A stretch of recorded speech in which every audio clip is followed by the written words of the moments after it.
Vous êtes sur Medi 1, merci de nous rester fidèles et soyez les bienvenus dans ce nouveau numéro de l'invité de la rédaction.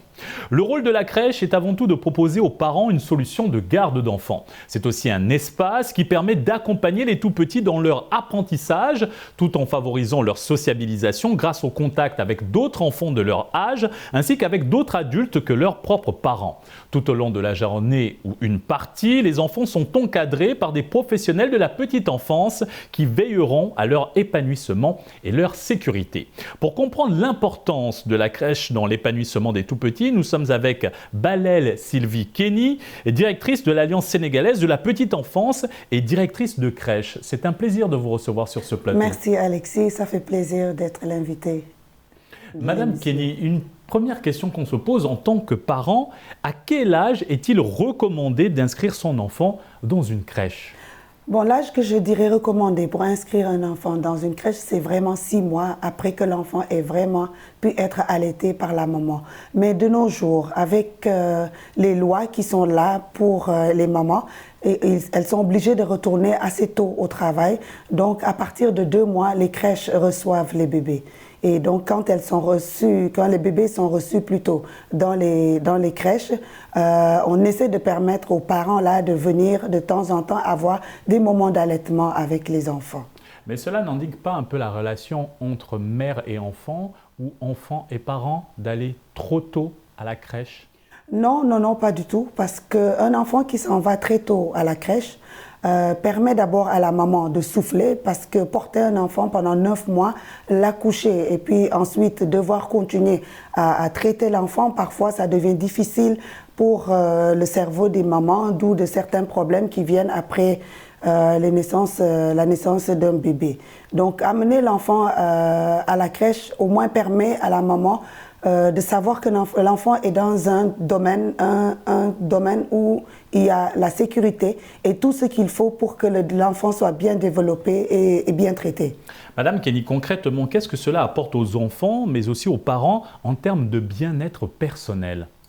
En termes de bien-être personnel, c'est les enfants habituellement qui vont en garderie ou en crèche très tôt sont des enfants quand même qui permettent un peu aux parents de se donner un peu de temps pour eux et pour aussi leur couple et leur permettre aussi d'être à l'aise dans le travail qui leur est confié dans certaines entreprises. Et concernant le bien-être de l'enfant?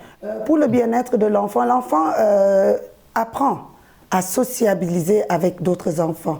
Et donc, un enfant qui sociabilise vraiment avec d'autres enfants, ça lui permet de grandir dans un environnement où tout est déjà mis sur place pour qu'il grandisse bien et qu'il se développe mieux. Justement, parlons de la crèche. C'est un lieu pensé pour les tout-petits, afin qu'ils s'y sentent aussi bien qu'à la maison, tout en étant en sécurité. Quelles sont les dispositions qui doivent être prises pour que les tout-petits se sentent comme chez eux? Les dispositions qui sont prises dans les lieux, les services de garde, c'est que on demande à ce que dans ces lieux, d'avoir tout ce qu'un enfant a chez lui. C'est-à-dire qu'il y a des coins qui sont créés pour que les enfants ne se sentent pas jetés à l'école, mais que le processus qui a débuté à la maison continue à la crèche. C'est-à-dire qu'on a des coins cuisine, on a des coins chambre, on a des coins poupées, on a des coins pharmacie, on a des coins médecine, coins hygiène, peinture, garage. On a tous ces coins-là, en fait, pour déjà montrer à l'enfant que la vie sociale ne s'arrête pas juste à la maison, mais aussi il y a la vie sociale qu'on continue avec la collaboration, bien sûr, des parents à faire dans nos structures. Alors, les tout-petits sont accompagnés par des professionnels de la petite enfance. Ils sont présents donc, pour les accompagner dans leur découverte et apprentissage. Quels sont les prérequis pour être un bon professionnel de la petite enfance? Et nous savons qu'auprès de l'Alliance sénégalaise de la petite enfance, vous formez des personnes pour accompagner les tout-petits dans les crèches. Voilà, donc pour déjà être avec un enfant, il faut avoir d'abord l'amour de ce travail. Il faut être passionné par ce travail parce que si les éducateurs y vont pour gagner de l'argent, ça peut amener beaucoup plus tard des problèmes pour le développement de l'enfant. Alors les prérequis sont vraiment qu'il faut que la personne ait déjà, d'abord ce qu'on demande au Sénégal, c'est d'avoir le BFAM. après avoir eu le BFM, il faut au moins une formation sur place pour pouvoir s'adapter au milieu où l'éducateur va être avec l'enfant. Et pour cela, nous donnons des formations au niveau de la CNPE pour aider ces gens-là à avoir plus de familiarité avec les enfants, parce que n'est pas éducateur qui le veut et n'est pas directeur d'école non plus qui le veut. Nous sommes les premiers parents d'élèves, donc nous nous devons de créer ces prérequis, dont le secourisme, les cours de formation en secourisme et les renforcements de capacité. Et vraiment, c'est ce que nous voulons prôner ici, mais la culture encore de renforcement de capacité reste beaucoup loin de nous. Afin de favoriser l'épanouissement personnel de tous les enfants, de nombreuses activités ludiques sont proposées par les équipes encadrantes, donc ces professionnels de la petite enfance. De quelle activité s'agit-il le plus souvent ? Le sensoriel, on peut bien l'utiliser pour montrer à l'enfant que les goûts sont différents, les senteurs sont différentes. Et puis aussi, on marche beaucoup sur le visuel aussi. Donc, parfois, on peut projeter des images et puis aider l'enfant à mimer ou à expliquer ce que l'enfant voit dans les images. Du côté ludique, et on mélange le ludique quand même avec la pédagogie un peu. Donc, il y a plein d'activités, le jardinage, par exemple, planter, apprendre à l'enfant à aimer la nature. Lui donner une conscience écologique. Voilà, exactement. Donc, il y a aussi la peinture qui enlève un peu parfois le stress, par exemple, d'un enfant qui a pu l'amener de chez lui pour venir le déverser à la garde à l'école. Donc, on les aide parfois à se retrouver émotionnellement avec leurs amis et surtout à créer cette éducation positive dont on parle ces derniers temps. Beaucoup de crèches en Occident, justement, et même sur le continent, ont commencé à mettre en place le système d'éducation positive. Qu'est-ce que c'est concrètement ? L'éducation positive, de nos jours, on va dire, entre parenthèses, que c'est une éducation sans violence. Dans le temps, nous, quand on faisait quelque chose, nos parents nous battaient. Maintenant, on apprend aux enfants et on essaie aussi de sensibiliser les parents au fait que l'enfant qui fait, par exemple, une bêtise, on n'a pas besoin de lui crier dessus. On n'a pas besoin de le taper.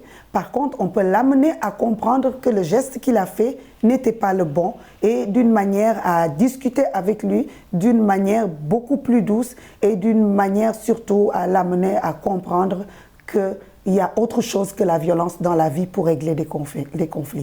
Vers l'âge de 2 ans, les parents attendent que leur enfant apprenne les bases de la propreté, se laver les mains, ne plus porter de couches, faire ses besoins dans le pot. Comment se déroule cette étape de l'apprentissage de la bonne hygiène avec les tout petits comparé aux attentes des parents ?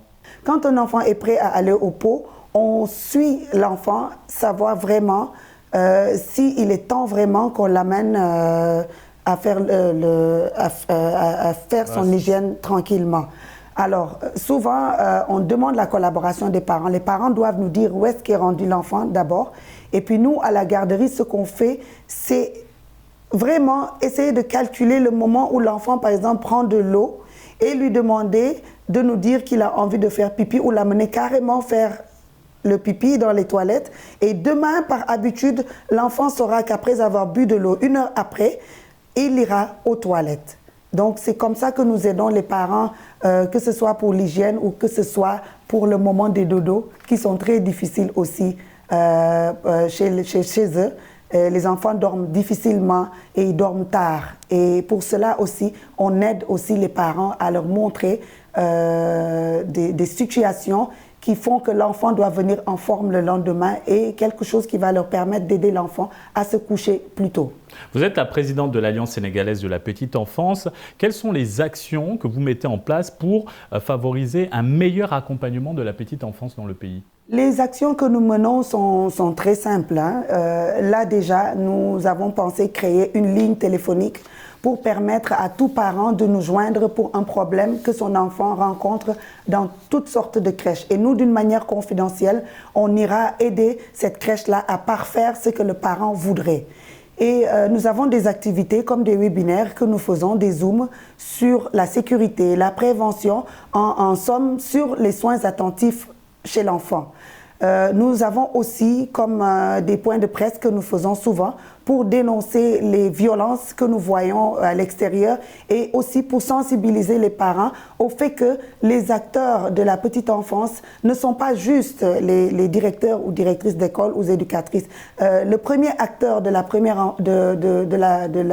petite enfance, c'est le docteur, le médecin, le gynécologue qui aide la maman à faire venir au monde l'enfant. Ensuite, on a l'infirmière qui prend l'enfant en charge dès sa naissance et le pédiatre. Donc, tout ça, c'est des activités que nous faisons à la CNPE. Et nous avons aussi le côté nutrition où nous faisons des webinaires pour démontrer que l'équilibre alimentaire est important pour l'enfant. Donc nous avons aussi maintenant le digital qu'il faut que nous utilisons pour pouvoir sensibiliser le monde et permettre aux gens d'avoir les informations qu'il faut.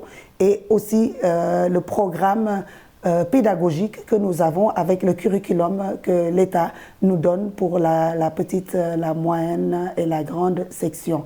Et pour les bébés, nous prévoyons créer un cahier de charges qui va permettre de prendre en charge l'enfant dès l'accueil, dès son arrivée à l'école jusqu'à son retour à la maison. Et même parfois, on va au-delà de ça, comme je dis tout à l'heure, pour aider les parents vraiment à collaborer avec nous pour éviter que l'enfant soit dépaysé ou que l'enfant soit confus par rapport à ce que nous faisons à la maison et à la garderie. Merci Madame Balel Sylvie Kenny. Nous rappelons que vous êtes la présidente de l'Alliance sénégalaise de la petite enfance et directrice de crèche. Merci. Merci beaucoup Alexis. Merci. Et merci à vous d'avoir suivi cette émission. Très bonne suite des programmes sur Média.